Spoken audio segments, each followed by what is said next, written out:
Subscribe करें और bell दबाएं ताकि कोई खबर रह न जाए।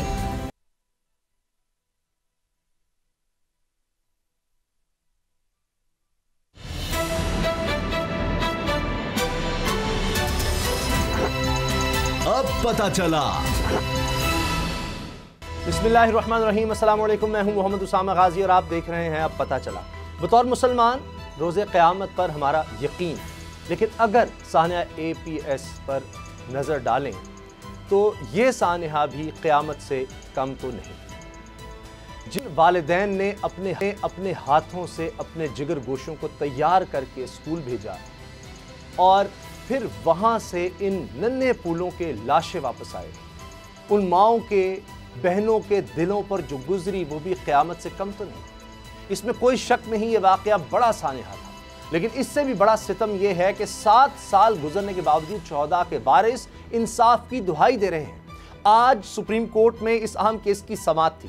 समाअत के दौरान सुप्रीम कोर्ट के चीफ जस्टिस गुलजार अहमद ने वज़ीर आज़म इमरान खान को ज़ाती हैसियत पर तलब करते हुए रिमार्क्स दिए कि यह मामलात ऐसे नहीं चलेंगे और जिम्मेदारों का तयन करना होगा, जिस पर वज़ीर आज़म इमरान खान अदालत में पेश हो गए। समाअत के दौरान अदालत ने वज़ीर आज़म से इस्तफसार किया कि आपने कमीशन की रिपोर्ट पर क्या कार्रवाई की, जिस पर वज़ीर आज़म ने जवाब दिया कि उस वक्त हमारी हुकूमत नहीं थी, हमारी सूबाई हुकूमत थी जो सिर्फ लवाहिकीन को मुआवजा दे सकती थी, जो कि खैबर पख्तूनख्वा ने दिया। अदालत ने इस पर बरहमी का इजहार करते हुए कहा कि आप लवाहिकीन के जख्मों पर नमक पाशी कर रहे हैं। अदालत ने वज़ीर आज़म से कहा कि अब आप मुल्क के चीफ एग्जीक्यूटिव हैं और आपको कौमी सलामती से मुतालिक इक़दामात करने से किसने रोका है, जिस पर वज़ीर आज़म ने कहा कि हमारे लिए कोई भी मुकद्दस गाय नहीं है। अगर अदालत हुक्म दे तो हम किसी के खिलाफ भी कार्रवाई मुकदमा दर्ज कर सकते हैं। इस पर जस्टिस काजी अमीन ने रिमार्क्स दिए कि मीडिया रिपोर्ट्स के मुताबिक आप TTP के साथ मुज़ाकरात करने जा रहे हैं। जस्टिस काजी अमीन ने कहा कि जिन्होंने बच्चों को शहीद किया, क्या हम इनके साथ मुज़ाकरात करके शिकस्त की एक और दस्तावेज पर दस्तखत करने तो नहीं जा रहे। इस पर इमरान खान ने जवाब दिया कि इस मामले को अफगानिस्तान के पस मंजर में देखना होगा। उन्होंने कहा कि 80,000 लोग जो इस जंग में मारे गए, इनके बारे में भी अदालत कोई हुक्म जारी करे। सुप्रीम कोर्ट ने हुकूमत को सानिया APS मुतासिरीन के साथ मिलकर इक़दामात उठाने का हुक्म दिया और समाअत 4 हफ्तों के लिए मुलतवी कर दी। सवाल यह है कि क्या तहरीक इंसाफ की हुकूमत इस अहम केस में लवाहिकीन के तहफ़्फ़ुज़ात दूर कर पाएगी। सवाल यह भी है कि लवाहिकीन चाहते क्या है। इसी पर हम बात करेंगे। बाबर डोगर साहब और गुलाम मुर्तज़ा साहब मेरे साथ हैं। बाबर डोगर साहब, ये बहुत बड़ा सानिया था, लेकिन मैं देख रहा था कि शहबाज गिल साहब ने तो ये ट्वीट की है कि जी जितने लोग उसमें मुलव्वस थे उन सबको फांसी हो गई और एक की रिव्यू पिटिशन बाकी है। तो जो बराह रास्त जिम्मेदार थे या वो मारे जा चुके हैं या उनको फांसी दी जा चुकी है। अब जो मामला है वो है कि सरकारी ओहदेदारों का, असल में उस पर शहबाज गिल साहब ने कुछ नहीं कहा। देखिए उसामा साहब, जो वालिदैन हैं उनका जो अपना वो ये चीज़ के ये जो अटैक हुआ था वो तो हुआ था। इससे पहले हमारी इंटेलिजेंस एजेंसीज क्या कर रही थी, हमारी गवर्नमेंट क्या कर रही थी, हमारी गवर्नमेंट का उसमें क्या रोल था, क्यों नहीं ये प्रीएम्प्ट कर सके कि इस तरह का वाक़या हो सकता है। और उनका ख्याल है कि उसमें कुछ कड़ियाँ बाहर और कुछ कड़ियाँ पाकिस्तान में आपस में मिली हुई थी। जाहिर बात है कि यहाँ फैसिलिटेटर यहाँ पर बैठे हुए थे जी। तो गवर्नमेंट को जिस तरह से एक्शन करना चाहिए था वो एक्शन नहीं हुआ। वो लोग जो गफलत के मुर्तकिब थे उनके खिलाफ कोई एक्शन नहीं हुआ। कुछ बड़े जो सर थे उनको रोल होना चाहिए था, कुछ बड़ों के खिलाफ एक्शन होना चाहिए था, कोई ऐसी इन्वेस्टिगेशन होनी चाहिए थी जिसमें वो सारे लोग जिनकी गफलत थी, जिनकी वजह से ये वाक़या हुआ, अगर वो विजिलेंट रहते, अगर वो अपनी ड्यूटी कर रहे होते तो ये शायद वाक़या ना होता। तो वालिदैन जो है, देखें जो अभी तक चीज़ें सामने आई हैं कि वो कुछ दहशतगर्द उसमें मारे गए, कोई 14 के करीब लोग थे। उसमें से कुछ लोग ऐसे थे जो कि उसमें गिरफ्तार हुए, बाद में आर्मी कोर्ट में उनका ट्रायल हुआ, उनको भी मार दिया गया। सही असल इशू जो है वो ये नहीं है। असल इशू ये है कि जिन लोगों की गफलत हुई, वालिदैन ने तो अपने बच्चे भेज दिए, उन्होंने स्कूल में फ़ीस जमा करवा दी।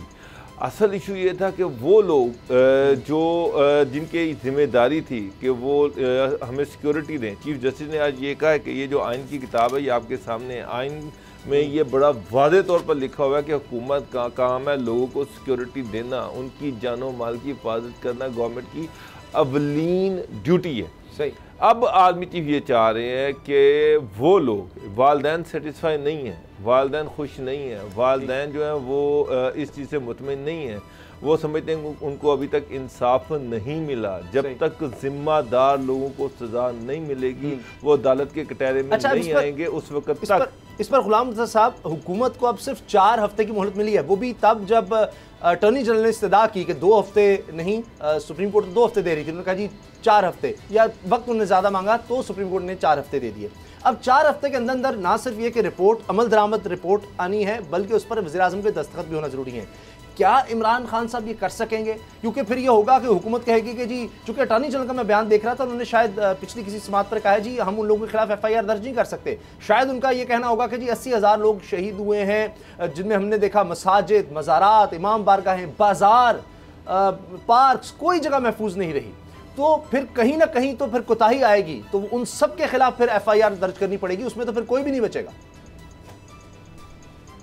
देखिए, ये जो मामला हुआ उस वक्त एक धरना जारी था, जिस दौरान में ये आप जानते हैं कि जो 126 दिन वाले धरने की बात कर रहे हैं, तो उस वक्त ये धरना जारी था जब ये वाक़या हुआ। और जिस दिन ये वाक़या हुआ उससे 1-2 दिन के बाद ये धरना जो है वो ख़त्म किया गया। तो इस दौरान ज़ाहिर है कि सिक्योरिटी की ज़िम्मेदारी, ज़्यादातर सिक्योरिटी के अदारे इस तरफ देख रहे थे इस्लामाबाद में, और कैपिटल की जानिब ज़्यादा तवज्जो थी।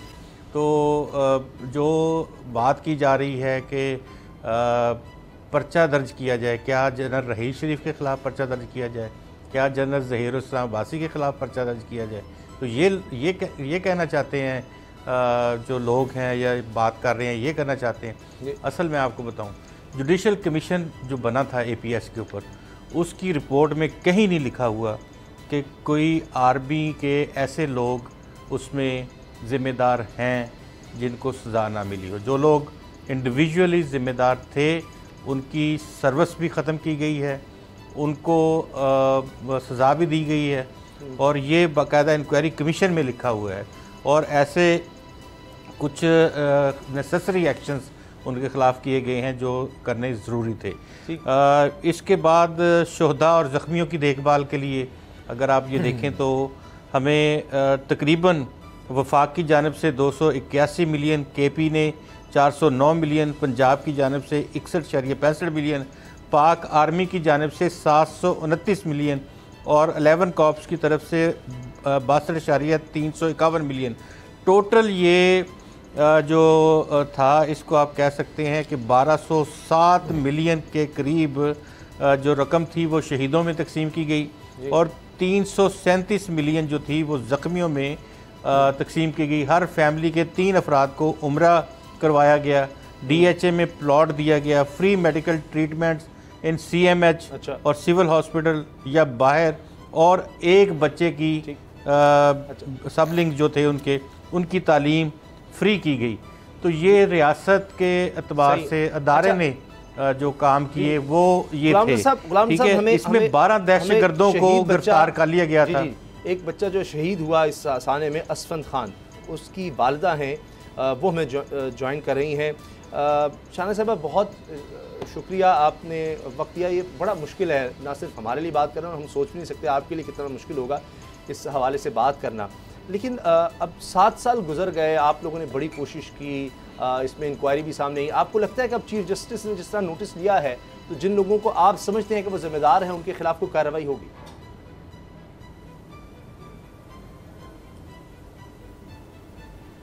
जी बिल्कुल, बिस्मिल्लाहिर्रहमानिर्रहीम। जी बिल्कुल, इस सानिया को हमारे तकरीबन कोई 7 साल का अरसा हो गया है, और इस 7 साल में यकीन करें हमने और कुछ काम नहीं किया, सिर्फ अपने बच्चों के इंसाफ के लिए हम दर दर भटके हैं।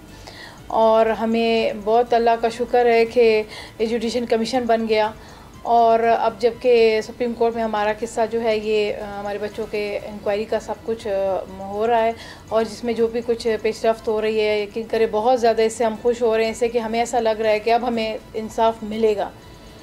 इससे कि इस पाकिस्तान में तो कभी भी इंसाफ लोगों को नहीं मिलता, यहाँ तो मुझे लगता है कि लोगों को छीन के लेना पड़ता है, और हम इंशाल्लाह इंसाफ बिल्कुल लेके रहेंगे। बिल्कुल हम इससे बिल्कुल पुरुमीद हैं, और जो आज कार्रवाई हुई है, जो सुप्रीम कोर्ट का आज सारा सब कुछ हुआ है, उससे तो हम बहुत मुतमईन हुए हैं इसे कि जो कोई तो है कि जो हमारी बात सुन रहा है, और हम इस कुर्सी तक पहुँचे हैं तो अपनी इंसाफ इंशाल्लाह हम ज़रूर इस यहाँ से लेके जाएंगे इंशाल्लाह। अच्छा, अब हुकूमत की तरफ से अभी बाकायदा तो नहीं कहा गया इस हवाले से कुछ, लेकिन ये ज़रूर है, वज़ीर-ए-आज़म के मामले ख़ुसूसी हैं शहबाज गिल साहब, उन्होंने कहा, ट्वीट किया कि जी इसमें जो लोग इसमें मुजरिम थे उनको फांसी हो गई है, सिवाय एक के उसके रिव्यू पिटिशन सुप्रीम कोर्ट में है, यानी उसको भी सज़ा हो चुकी है, सज़ा अनाउंस हो चुकी है, और बाकी जो दहशतगर्द वहाँ पर थे वो मारे गए। तो यानी ऐसे लग रहा है कि जैसे वो समझते हैं कि जो जो इसमें मुलव्वस था बराह रास्त, जो दहशतगर्द थे वो तो मारे गए हैं, लेकिन आप चाहते हैं कि जो इसमें सरकारी तौर पर जहाँ पर इंटेलिजेंस फेलियर हुआ या जिन लोगों की जिम्मेदारी थी कि वो पहले से ध्यान रखते, कोई स्कूल को सिक्योरिटी प्रोवाइड कर देते, उनकी गलती है, आप उनके खिलाफ एक्शन चाहते हैं?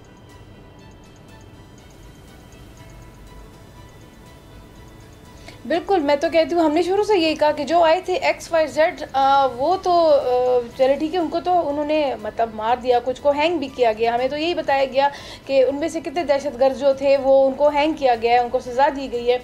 तो लेकिन हमने हमेशा शुरू से यही कहा कि जो जिम्मेदारी हमारी रियासत की है और उसमें बैठे सिक्योरिटी के लोगों की है और उनमें बैठे हाईएस्ट लोगों की है, जिनका ये काम है कि वो पाकिस्तान के सिटीज़न्स को, इस रियासत के जो लोग हैं उनका काम है कि सिटीज़न्स ऑफ पाकिस्तान को वो तहफ़्फ़ुज़ दे, तो वो इसमें पूरी तरह नाकाम हुए हैं। जैसे हमेशा जब ये हमारी इसी सुप्रीम कोर्ट की समाअत में मैंने चीफ जस्टिस साहब को कहा था कि जो उन्होंने कहा कि यही बात कही गई उसमें कि भाई सबको सज़ाएँ हो गई हैं और सबको जो है वो हैंग भी किया गया है।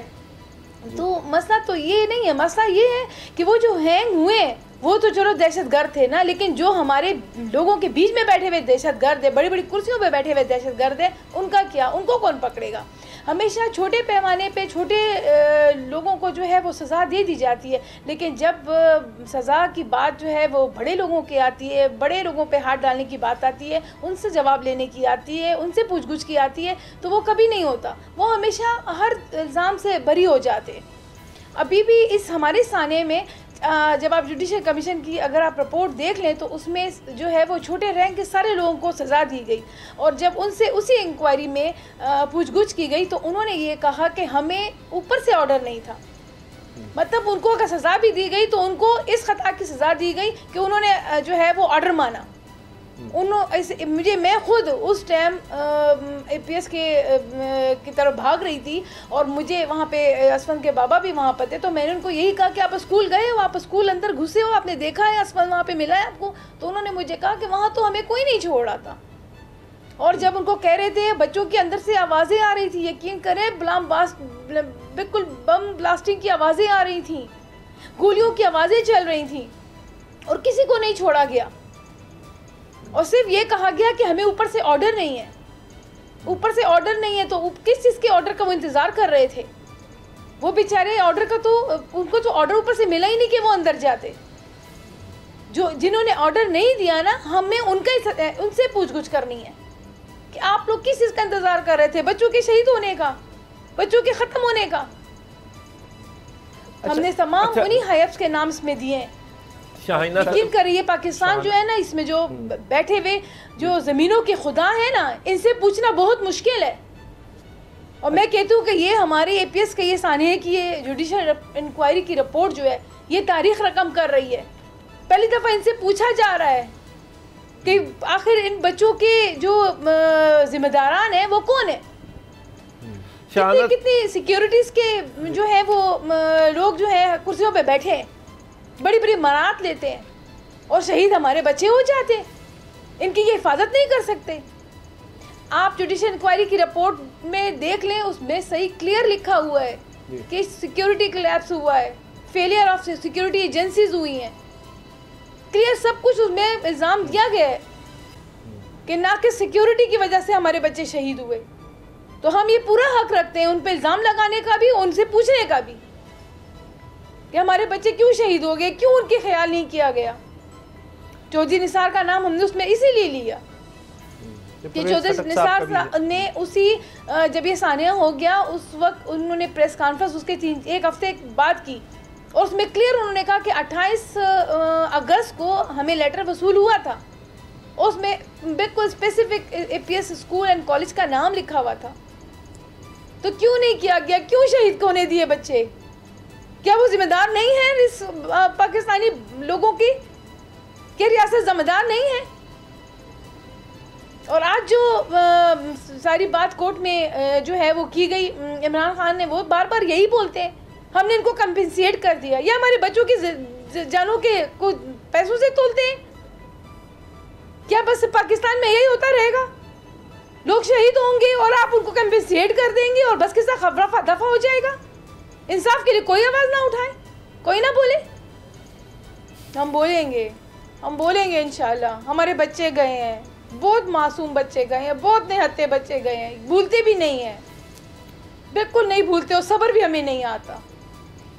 इंशाल्लाह पूछेंगे, जरूर पूछेंगे। शाहाना साहिबा, अब गवर्नमेंट खबरें आ रही हैं कि TTP के साथ मुज़ाकरात कर रही है। आज सुप्रीम कोर्ट में भी चीफ जस्टिस ने भी इस बात की तरफ इशारा किया कि जनाब आप तो TTP के साथ मुज़ाकरात कर रहे हैं, मीडिया से ये रिपोर्ट्स आ रही हैं, तो क्या गवर्नमेंट को TTP के साथ मुज़ाकरात करनी चाहिए? ये लोग ज़िम्मेदार हैं, इन्होंने पाकिस्तान में तबाही फैलाई, APS का सानिया इन्होंने किया, बेतहाशा दूसरे लोगों को इन्होंने शहीद किया, 80,000 लोगों की शहादतें हुई। क्या इसके बाद हमें इनके साथ मुज़ाकरात करने चाहिए?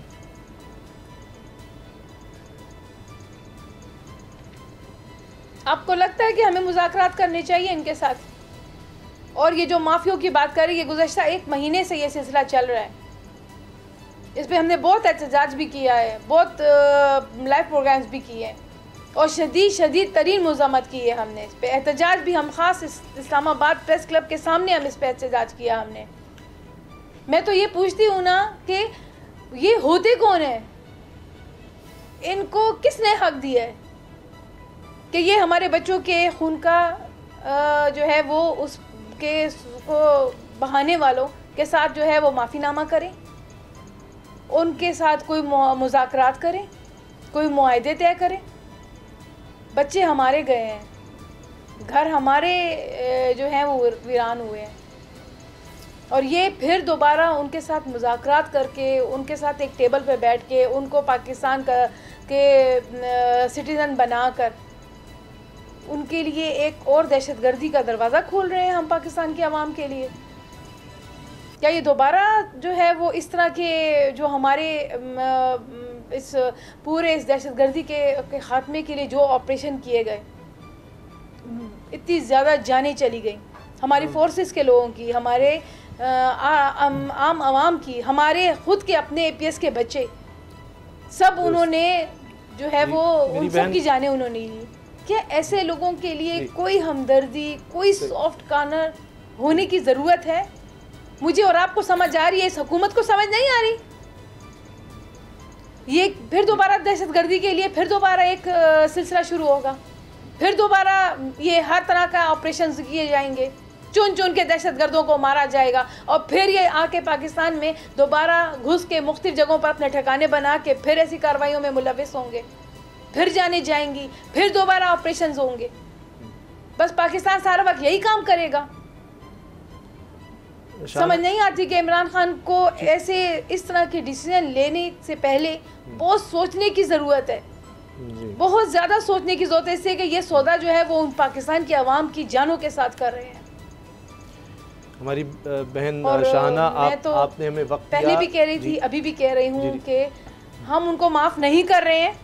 ठीक, बिल्कुल सही, ना वो माफ़ी के हकदार हैं। बिल्कुल सही है। बहन शाहाना, आपका बहुत शुक्रिया। आपने उन तमाम माओं के जज्बात पहुंचाए हैं जिनके बच्चे, जिनके जवान इस जंग में शहीद हुए हैं। और बड़ा मुश्किल होता है क्योंकि जब भी इस तरह की बात होती है तो दोबारा वो चीज़ें याद आने लग जाती हैं। बहरहाल हमारी दुआ है अल्लाह ताला किसी को औलाद का गम ना दिखाए और जो लोग चले गए अल्लाह उनके दर्जात बुलंद करें, और इस तरह जो वालिदैन हैं अल्लाह ताला उनको सब्र अता करे। बड़ा मुश्किल है ये गुलाम साहब, ये बहुत मुश्किल है। हमारे लिए बात करना मुश्किल है, सवाल करना मुश्किल है, तो यकीनन वालिदैन के लिए और ज़्यादा मुश्किल, लेकिन वो इसलिए आते हैं ताकि अपनी आवाज़, अपनी बात तो पहुंचा सकें। अब जो हमारी बहन शाहना जिस तरह कह रही थी, तो अब ये मुज़ाकरात की अगर बात है तो फिर पार्लियामेंट ही वो फोरम है कि जहाँ लोगों के रिप्रेजेंटेटिव वहाँ पर पहुँचते हैं और वहाँ पर फिर कोई भी बात है तो करनी चाहिए। अब एक शिकस्त तो हुकूमत को हो गई है पार्लियामेंट में, और मेरा ख्याल है कि इस नौइयत की ये पहली शिकस्त है कि मुश्तरका इजलास, मुझे नहीं याद कि पहले इस हुकूमत ने बुलाया हो और इनको मुलतवी करना पड़ा हो। तो ये गुलाम नबी साहब, ये इसका मतलब है कि अब इत्तेहादी भी साथ छोड़ रहे हैं, और हर सूरत इस हुकूमत ने तो कहा था कि हम ये इलेक्ट्रॉनिक वोटिंग मशीन्स का मामला, इंतखाबी इस्लाहात का मामला, ये हर सूरत हमने करना है, लेकिन फिर ऐन वक्त पर इनको मुश्तरका इजलास मुलतवी करना पड़ गया क्योंकि इत्तेहादी साथ नहीं थे। तो ये तो अब ऐसे लग रहा है कि हुकूमत के पाँव उखड़ रहे हैं। बिल्कुल, ये जो मौखर किया गया है इजलास, इसकी 2-3 बड़ी वजूहात हैं। एक तो ये है कि गुज़श्ता रोज़ 2 बिलों के ऊपर हुकूमत को जो शिकस्त हुई, हुकूमत की, वो उनको हज़ीमत का सामना करना पड़ा। उन तमाम नैबज़दा अपोजिशन से जिनके केसेस पिछले 3 साल से मुख्तलिफ मराहल में नैब के ज़रिए से चल रहे हैं और वो कैदोबंद की सोबतें बर्दाश्त कर रहे थे, तो उन्हें ये उनके हाथों बड़ी ज़बरदस्त कल ये हुकूमत को हज़ीमत हुई। तो उसके बाद एक और बड़ा मामला हुआ कि आज एक दोपहर को खाना रखा गया था और उस खाने में 210 के करीब अफराद को होना चाहिए था, जो कि हुकूमत और इत्तेहादी जमातों के लोग हैं। वहाँ तकरीबन 160 से 165 के दरमियान लोग जो थे, या 70 लोग थे, वो मौजूद थे। तो बड़ा सवालिया निशान उठा कि 40 लोग कहाँ पे हैं, और कल वो अगर होता है असम्बली का सेशन, पार्लियामेंट का मुश्तरका इजलास, तो वो 40 लोग अगर नहीं होंगे, यहाँ तो 1-2 लोगों की बरतरी है, तो कल फिर और सूरत हाल जो है गंभीर हो जाएगी। और शायद अगर जॉइंट सिटिंग से इस तरह का कोई बड़ी कानून साजी जो है वो ख़राब हो जाए, तो मेरे ख्याल में फिर दोबारा से वही वाली सूरत हाल होनी थी जो वोट ऑफ कॉन्फिडेंस जो है वो लेना पड़ जाता है। बिल्कुल सही। अच्छा गुलाम नबी साहब, मुझे ब्रेक लेनी होगी, लेकिन उससे पहले 30 सेकंड्स बाबर साहब, इस पर आपको कमेंट कि 2 बिल आते हैं, पहले कौमी असम्बली में एक अपोजिशन की तरफ से आता है और हुकूमत उसको रुका नहीं पाती, यानी ज़्यादा वोट ले जाती है अपोजिशन। एक तहरीक इंसाफ की रुकन है आसमा कदीर साहिबा, वो ख़वातीन के खिलाफ नाज़ेबा रिमार्क्स देने वालों के लिए सज़ा में इजाफे का बिल पेश करती हैं। अपोजिशन ने दोबारा हुकूमती अरकान को इसमें भी शिकस्त दे दी। तो देखिए उसामा साहब, ये तो हुकूमत को अपनी ताकत का अंदाज़ा खुद लगाना चाहिए। अब वो पहले वाली सूरत हाल नहीं है जब इमरान खान साहब को पता ही नहीं होता था पार्लियामेंट के अंदर अपोजिशन, सॉरी, जो उनके अपने अलाइंस के लोग थे, इत्तेहादी जो थे, उनको भिजवाया जाता था, उनको डंडा दिया जाता था कि अब आपने जाना है। अब वो डंडा देने वाले नहीं हैं। अब तो इमरान खान साहब ने अपने बलबूते पर सारा कुछ करना है। वो टाइम गुजर गया कि जब हुकूमत से मुंह से बोला करती थी, बिल जो है वो ड्राफ्ट भी कहीं और हुआ करते थे, पार्लियामेंट में आ जाया करते थे, और जो इत्तेहादी थे वो खुद ही आ जाया करते थे। अब लाना पड़ना है, उनको कन्विंस करना पड़ना है, तो और मुझे नहीं लग रहा कि इनके पास कन्विंसिंग पावर है। अच्छा, टेस्ट केस ये बन गया है, अभी देखते हैं कि बस दोबारा बुलाया जाता है तो उसमें क्या होता है, लेकिन ख़तरे की घंटी बज चुकी है। ब्रेक लेते हैं और ब्रेक के बाद बात करेंगे नैब ऑर्डिनेंस के हवाले से एक और मसला दरपेश है हुकूमत को। ब्रेक के बाद बात करें।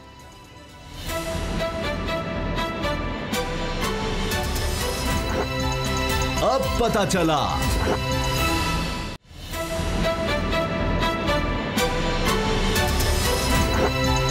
अब पता चला।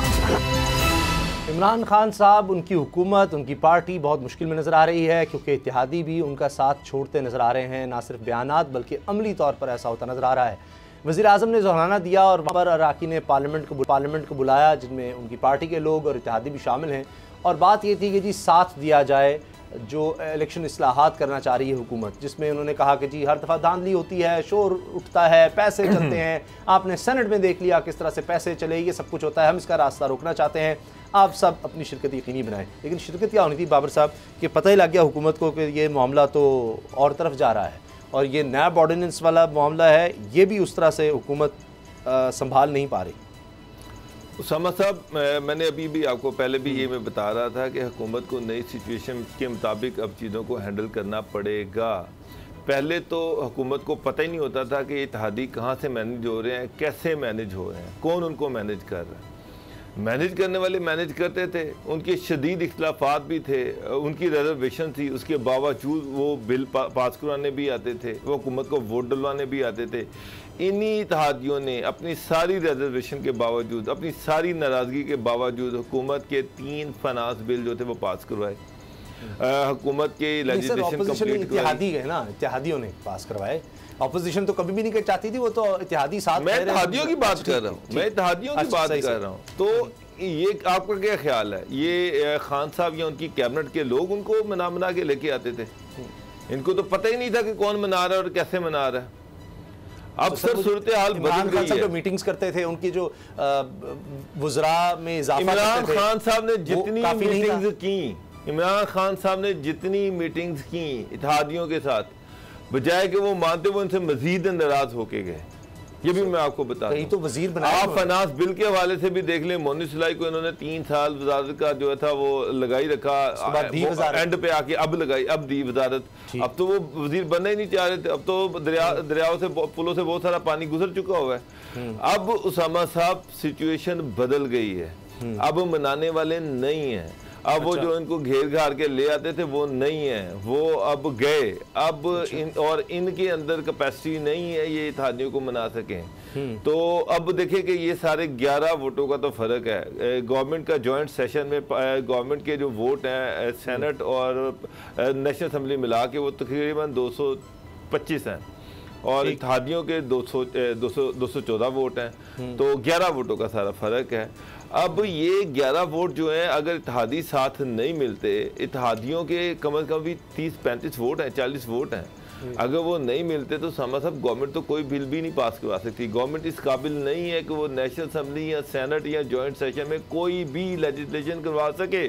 अब इमरान खान साहब, आप कह रहे हैं इमरान खान साहब जिस दिन इन्होंने कैबिनेट की मीटिंग थी उससे पहले भी उस दिन भी इत्तेहादियों से मिले, बाद में लहदा इत्तेहादियों से मिले, उनसे रिक्वेस्ट की, उसके बाद दोबारा मिले। MKM जो थी उसकी रिजर्वेशन है, काफ लीग की रिजर्वेशन है, ये उनकी रिजर्वेशन तो दूर कर ही नहीं सके। जहाँ तक नैब का बिल है उस पर भी उनकी रिजर्वेशन है। जहाँ तक EVM की मशीनों का ताल्लुक है, इन्होंने उनको कोई ब्रीफिंग नहीं दी।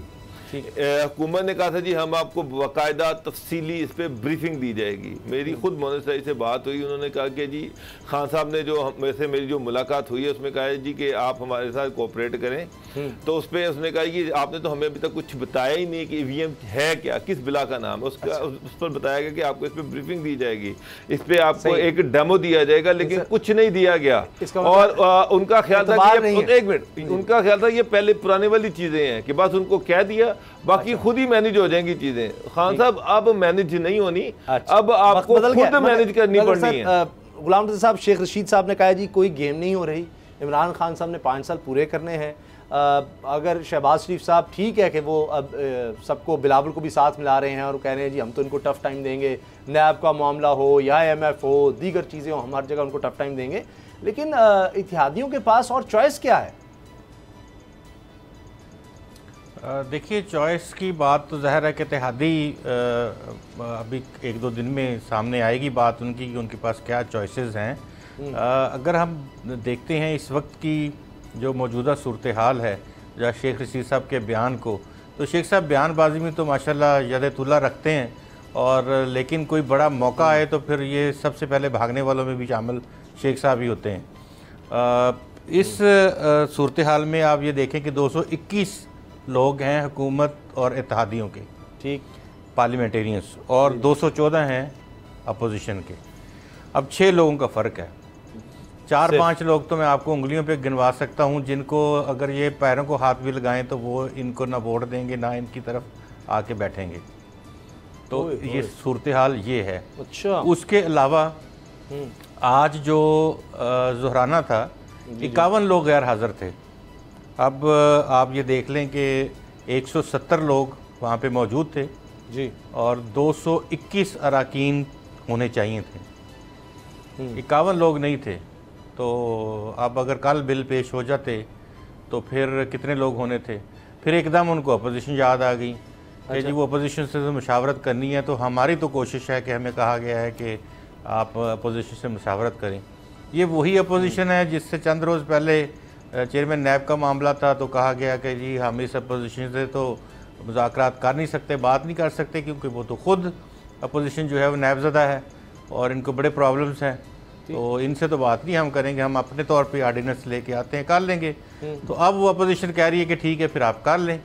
तो अपोजिशन ने कल भी अपना आप दिखा दिया, आने वाले कल को भी दिखाने के लिए तैयार थे, लेकिन अभी गवर्नमेंट को अपने मसल्स चेक करने पड़ गए हैं।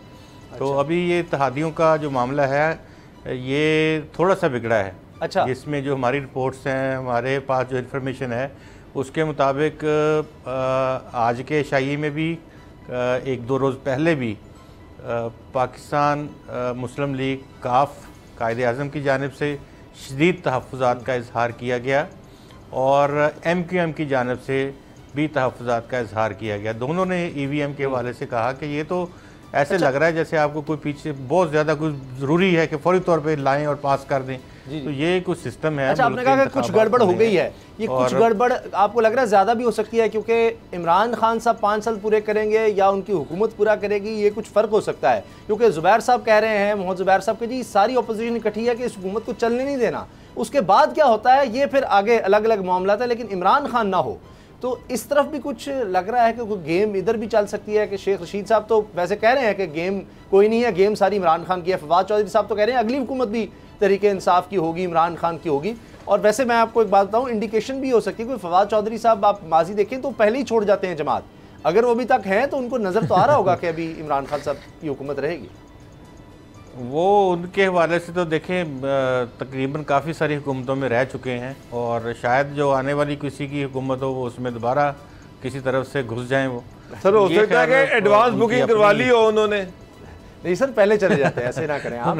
पीपल्स पार्टी को सर उन्होंने पहले ही छोड़ दिया था। इस मरतबा देखें, इस मरतबा काफ़ी जिस तरह कह लें कि काफ़ी मुश्किल मरहले में फंसे हुए हैं बहुत सारे जो खान साहब के साथी हैं। उनको छोड़ने से पहले इतना बोझ उनके सर के ऊपर चढ़ गया है कि वो उतारना बड़ा मुश्किल होगा, क्योंकि ये बाकी पहले होता था कि पॉलिटिक्स होती थी और पॉलिटिक्स में बयानबाजी तो चलती है, थोड़ा मोटा झूठ मिक्सिंग और इस तरह की चीज़ें इल्ज़ाम चलते रहते हैं, लेकिन इस तरह से नहीं होता कि 1% को आप 125% 130% बना के कर दें, ऐसा नहीं होता था। होता है 90 को 91 कर दिया, 20 को 21 कर दिया या 20 को 19 कर दिया, इस तरह से पॉलिटिक्स चलती है।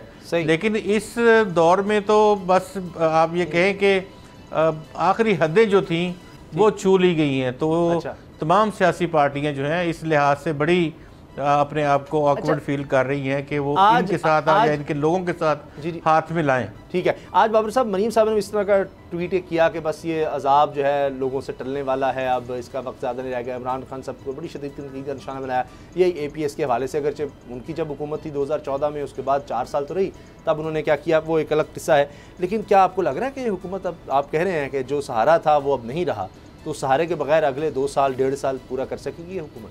सामद साहब, मेरी कुछ हुकूमती लोगों से, बड़े अहम लोगों से बात हुई, मुझे बताया गया कि जी 2-3 सीनियर मिनिस्टर्स हैं, उनका जो रवैया वो एकदम तब्दील हो गया। वो जो कैबिनेट मीटिंग में बड़ा बोलते थे, वो इमरान खान को मशवरे दिया करते थे, आगे बढ़ चढ़ कर हर चीज़ में इनिशिएटिव लेते थे, अब वो पीछे हट गए हैं, खामोश हो गए हैं। और बल्कि बड़ी चाय मगोइयाँ हो रही हैं कि ये एकदम क्यों खामोश हो गए हैं। दो सीनियर मिनिस्टर्स की बात की जा रही है कि वो बड़े खामोश हुए हैं, उनका जो रवैया वो बड़ा पुरस्कार हो गया है और लग रहा है कि जैसे उन्होंने अचकने भी। डॉक्टर साहब जी डॉक्टर साहब, सर ब्रेक आने वाली है जल्दी से। उनको वो उम्मीद से तो नहीं है, दोनों उम्मीद से लगते हैं मुझे। सर वो पूरी उम्मीद है, पूरी उम्मीद है। वो पूरी उम्मीद है। वो कह रहे हैं कि जनाब अंपायर ने हमें इशारा कर दिया है कि बस तैयारी पकड़ो। और अच्छा, और ये कहा जा रहा है कि हो सकता है कि मानस इमरान हो, तो इसलिए वो बड़े एक्टिव हुए हैं और खामोश हुए हैं।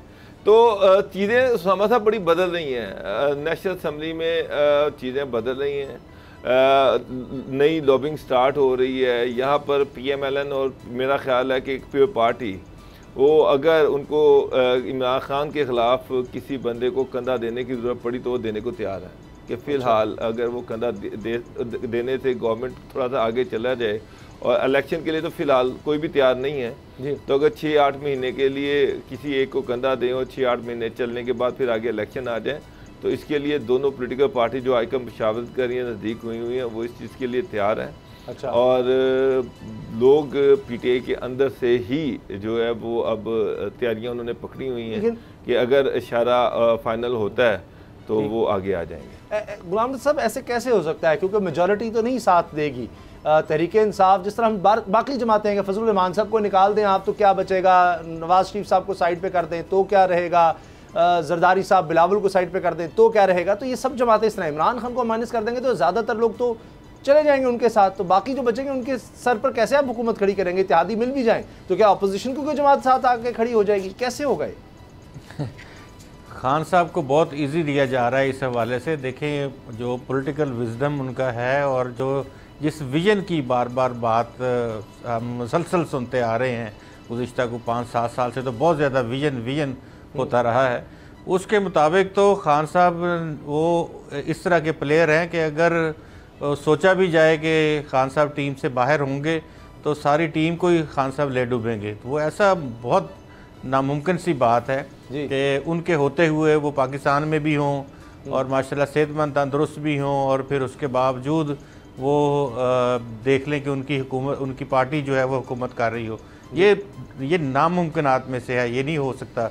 ऐसा तो मुमकिन हो सकता है कि 2-4 उनके लोग हों, 2-4 किसी और जमातों से 2-2 4-4 पकड़े जाएं और फिर ये कि 1-2 साल का बंदोबस्त जो है वो कर लिया जाए और उसके बाद फिर मुद्रा साहब 1-2 साल का बंदोबस्त नहीं होना, ये 6-8 महीने का बंदोबस्त होना है बस। सर माजी में हमने देखा है कि वज़ीर आज़म होते हुए मजबूरियां बन जाती हैं कि वो शख्स कोई ऐसा होता है जो वज़ीर आज़म बन ही नहीं सकता, फिर वो मजबूरन किसी और को आगे करता है ना, कोई कानूनी कदगन भी आज देखिए आज के इजलास में इत्तेहादी नहीं आए। सामा साहब यकीन माने आज मुझे तो दिल करता है कि आपको बर्फी खिलाई जाए कि आप खुद इस बात के ऊपर आ गए हैं कि बंदे को कुछ। सर आप बर्फी खिला सकते हैं क्योंकि आपको अपनी चीनी का रेट नीचे आ गया, अब इसलिए आपने बर्फी की बात की है। देख लें आखिरकार किसी नोटिस का तो असर हुआ है, अब आप माने इस बात को। लेकिन ये मैं मानता हूं कि आपने पहले ही खबर दे दी शायद कल या परसों कि जी चीनी के रेट नीचे आ जाएंगे, या आपने भी इस बारे में बात कर दी थी। उस पर हम तफसील से बात करते हैं कि क्या वाकई इमरान खान साहब का नोटिस काम कर गया, चीनी माफिया को शिकस्त देने में कामयाब हो गए हैं कप्तान साहब।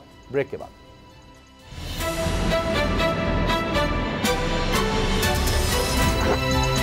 अब पता चला।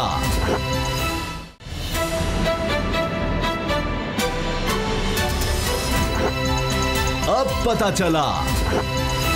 पाकिस्तान की तारीख में शायद ही कभी ऐसा हुआ हो कि इतनी तेज़ी से एक दिन में ही कीमतें किसी चीज़ की, खाने पीने की चीज़ की इतनी गिरी हो कि 140 रुपये से, ये एक्समिल रेट है जी चीनी का, ये अब आ गया 9 नवंबर को जनूबी पंजाब में 101 और सेंट्रल पंजाब में 103 पर इतनी तेज़ी से गिरा, तकरीबन 40 रुपये का ये फ़र्क हमें नज़र आ रहा है। अभी इसके अलावा आप देखिए कि जो शुगर डीलर्स एसोसिएशन के senior executive member Majid Malik हैं, उनके मुताबिक गुज़श्ता रोज़ सिंध की किरण शुगर मिल्स और नोडेरो शुगर मिल्स के स्टार्ट होने से अभी चीनी 2 दिन बाद मार्केट में आएगी। तो हमें पूरे मुल्क में ये बड़ी तेज़ी से गिरावट नज़र आई है चीनी की कीमत में, और ज़ाहिर है कि अब यानी ये दिनों तो नहीं कह सकते, घंटों का कह लें, 1-2 दिन में वो असर आपको मार्केट में भी नज़र आ जाएगा। बाबर डोगर साहब ये तो हैरान कुन है, आपको लगता है कि क्या वाकई इस दफ़ा नोटिस काम कर गया इमरान खान साहब का? गिरफ्तारियां भी हुई, उन्होंने नोटिस भी लिया, उन्होंने कहा सारा जो स्टॉक है वो मार्केट में ले आओ, जितना भी इस वक्त मौजूद है, जो ज़ख़ीरा अंदोज़ है उनके खिलाफ कार्रवाइयाँ। मैंने खुद देखा है कि स्टॉक पकड़ा गया और जनाब सड़क पर रखा हुआ है और जनाब वो दिया जा रहा है जी 90 रुपये किलो पर। फिर इसके अलावा इंपोर्ट भी की गई। तो हर तरफ से यानी एक तरह से जो हुकूमत कर सकती थी हर सतह पर उन्होंने किया। तो ये अल्लाह करे कि एक प्रेसिडेंट सेट हो गया हो कि हुकूमत ताकतवर है, वो कर सकती है माफिया को कंट्रोल। उसामा साहब, हुकूमत ने माफिया को कंट्रोल नहीं किया, बल्कि हुकूमत के अंदर माफिया ने चीनी की कीमत को कंट्रोल किया। मैं इसको इस तरह से कहूँगा। रहीम यार साहब, वैसे आप कभी मैं ये चाहता हूं कि प्राइम मिनिस्टर काबीना बेचारी बैठ के प्राइस कंट्रोल के इजलास होते रहे, चीफ सेक्रेटरी को बुला लिया। अब सुन ले, अब थोड़ा सा हौसला कर ले, अब थोड़ा सा हौसला कर ले, बिल्कुल कुछ भी नहीं कर सकते, थोड़ा सा हौसला कर ले। पिछले 14 दिन में रहीम यार खान शुगर मिल ने कितनी चीनी निकाली और किस रेट में निकाली, और इतनी रिकॉर्ड चीनी इस रेट पे क्यों निकाली, इस पर इन्वेस्टिगेशन होनी चाहिए। रहीम यार खान शुगर मिल के मालकान कौन है ये भी पता होना चाहिए। सर 14,000 टन चीनी 140 रुपए किलो के हिसाब से रहीमिया खान शुगर मिल ने पिछले एक हफ्ते में बेची है। सर वो केले तो नहीं है ये सारे जो शुगर, सर मैं तो आपको एक फैक्ट्री की बात कर रहा हूँ ना, मैं आपको एक फैक्ट्री की बात कर रहा हूँ ना, इन्वेस्टिगेट कर लें, रिकॉर्ड सर आप इनके पास मौजूद है, खान साहब रिकॉर्ड मंगवाएं, देखें कि किसने चीनी को होल्ड किया, किसने 140 पे बेचा। अब तो टाइमिंग जो है वो एडजस्ट हो गई कि आप कह रहे थे कि सिंध में शुगर मिलें बंद पड़ी हुई हैं, वो कल से ऑपरेशनल हो गई, 3 दिन के बाद उनकी चीनी आ जाएगी, बाहर से आपकी चीनी आ गई है, तो अब तो चीनी सरप्लस हो गई है आपके पास। लेकिन ये जो जाली किस्म का उनको पता था सर, ये जो शुगर माफिया इनको पता था कि ये होने वाला है कि बाहर से चीनी कब आनी है, सिंध में शुगर मिलों ने कब ऑपरेशनल हो गए ना, उससे पहले चीनी को जाली शॉर्टेज की जाए और चीनी को 140 पे बेचा जाए। अब मुझे बताएं कि इन 15 दिनों में, पिछले 15 दिनों में जिन्होंने अरबों रुपया ज्यादा कमा लिया, उन चोरों की जेब से पैसा कौन निकलवाएगा? चले सर उस पर अब बाद में जाएंगे, पहले लोगों तक सर सस्ती चीजें तो पहुंची है, तो ये बात नहीं है, ये बात नहीं है, ये बात आपको शुगर मिलो तो हिस्सा तो नहीं ना मिल रहा। नहीं सर, मैं तो उन्हीं के खिलाफ हूं सर, मैं तो ये तो कह रहा हूं, मैंने तो कहा है कि माफिया को पैसा कौमी खजाने में आना चाहिए। हमें तो ये कहना चाहिए कि भाई कमजोर करे हुकूमत उनको, और ये हुआ है।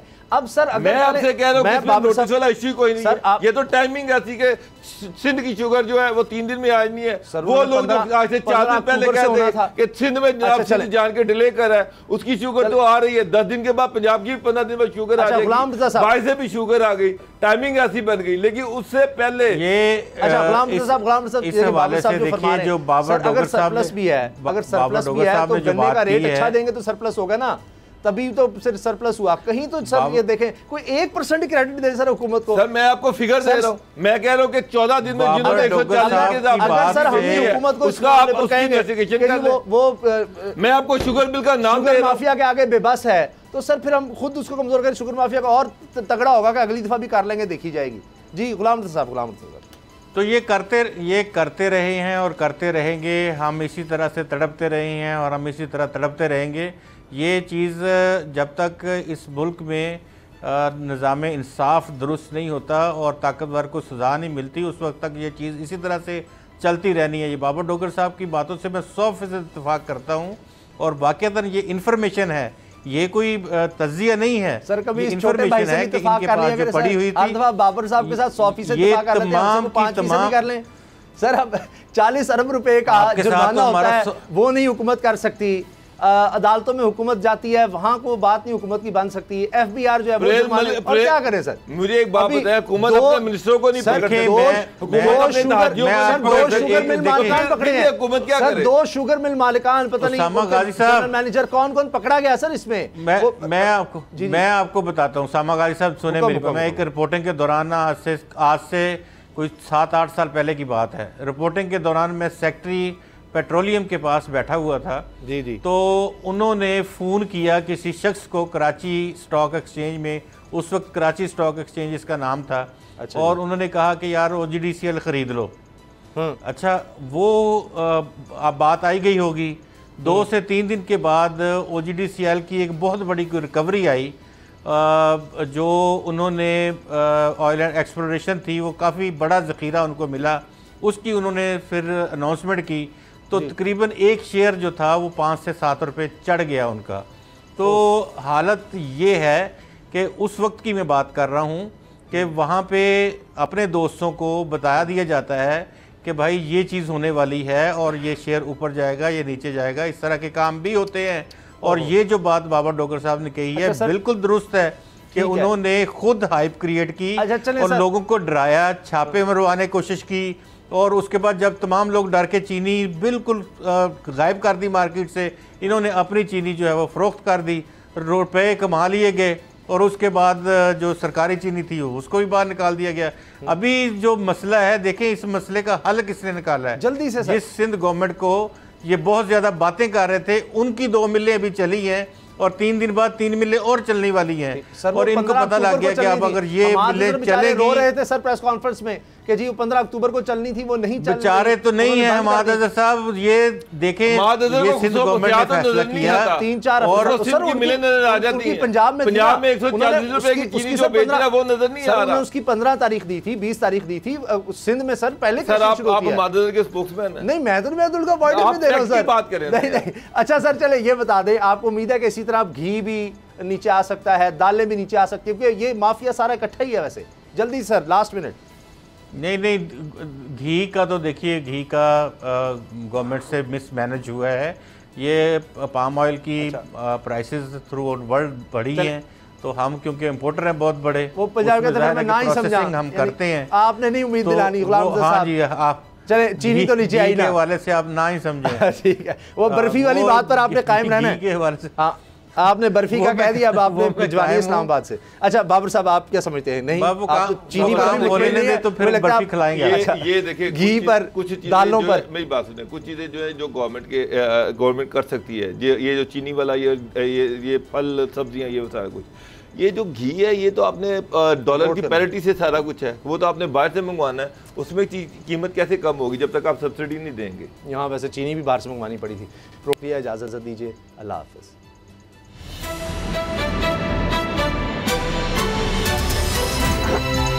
अब पता चला।